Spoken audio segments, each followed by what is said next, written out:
Salut și bine ați venit la un nou video.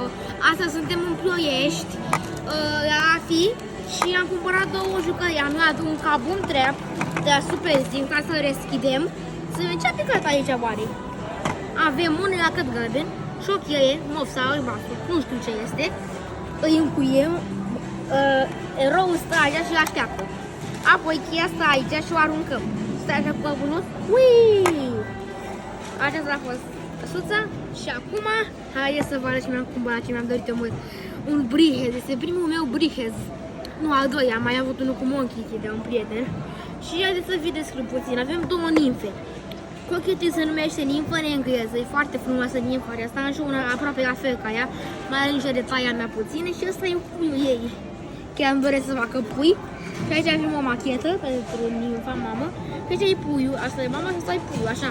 Și ca să ne orientăm după nimfe, trebuie să vedem dacă are bujorii portocalii, este nimf.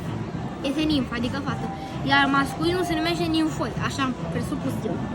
Și puiul, și acum haideți să vă arăt ce animăluții mai sunt în colecție. Nimfe pe care vi voi arăta și construite. Doi hamsteri foarte frumoși. Doi mâții, aici avem ghiare Wolverine, am și robotul. Și acești cățeluși foarte drăguți. Cam aceasta a fost vlogul de astăzi și ne vedem pe data viitoare. La revedere!